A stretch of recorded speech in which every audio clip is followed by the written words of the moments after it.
Sir, Hyderabad అభివృద్ధిని కిషన్ రెడ్డి గారే అడ్డుకుంటున్నారు.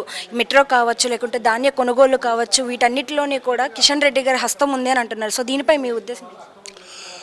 నిజంగా మేమే బీజేపీ ఓట్లు కొనేది, బీజేపీ ఎరువుల సబ్సిడీ ఇచ్చేది, బీజేపీ 24 అవర్స్ కరెంట్ ఇచ్చేది, బీజేపీ అన్ని పంటలకు 14 పంటలకు ఎంఎస్ఎంఈ ఇచ్చేది, బీజేపీ హమాలీ ఛార్జ్ నుంచి ట్రాన్స్పోర్ట్ ఛార్జ్ వరకు ఇచ్చేది, బీజేపీ గ్రామీణ సడక యోజన గ్రామంలో రోడ్లు వేసేది, బీజేపీ సీసీ రోడ్లు వేసేది, బీజేపీ నేషనల్ హైవేస్ వేసేది, బీజేపీ మెట్రో వేసేది, బీజేపీ RRR వేసేది, బీజేపీ RRR రింగు రైలు వేసేది, బీజేపీ అమృత్ భారత్ స్టేషన్ నిర్మించేది, బీజేపీ ఇండస్ట్రియల్ నిమ్స్ లాంటి ఇండస్ట్రియల్ ఇచ్చేది, బీజేపీ మెగా టెక్స్టైల్ పార్క్స్ ఇచ్చేది, బీజేపీ కొత్త ఎయిర్పోర్ట్లు ఇచ్చేది.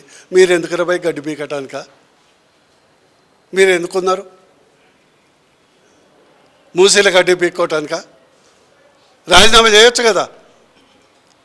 ఈరోజు బీజేపీ ఓట్లు మొత్తం దేశంలో కేంద్ర ప్రభుత్వం 110 లక్షల మెట్రిక్ టన్నుల ధాన్యం సేకరిస్తే ఇప్పటి వరకు తెలంగాణలో 60 లక్షల మెట్రిక్ టన్నుల ధాన్యం సేకరించింది. అంటే భారతదేశం మొత్తం సేకరించిన దాంట్లో 60% సేకరించింది, ఇంకా సేకరించడానికి రెడీగా ఉంది. ఇంతవరకు నువ్వు FCIకి ఇచ్చినవా? కేవలం డైవర్షన్ పాలిటిక్స్.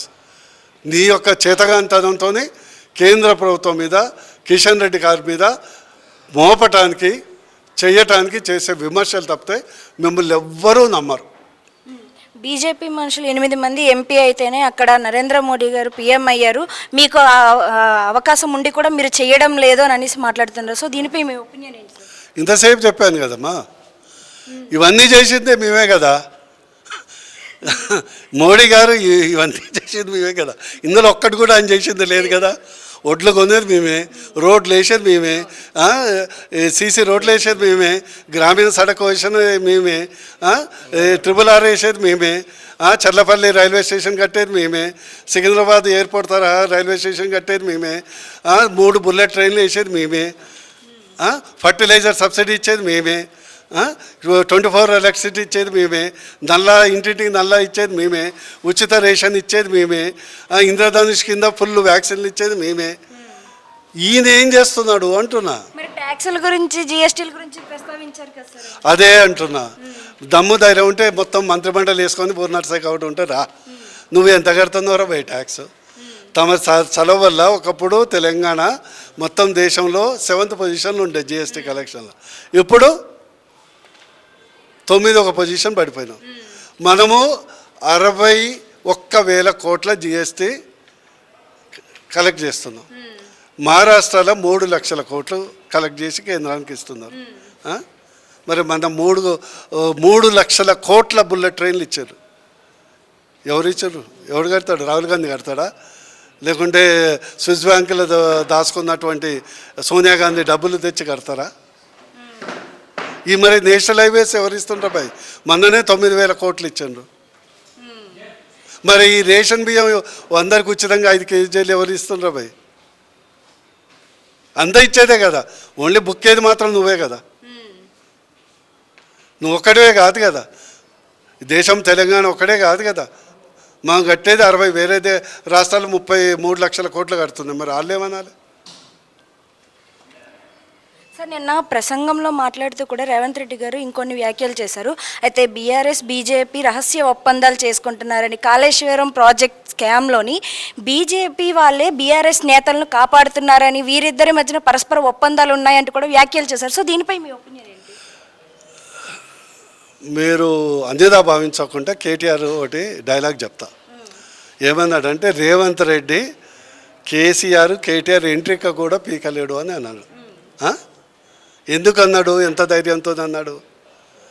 ఎందుకంటే రేవంత్ రెడ్డి, రాహుల్ గాంధీ, BRS ఒక గూటి పక్షం, కుటుంబ పార్టీలు. వాళ్ళని ఎవ్వరూ ఏమీ చేసుకోరు.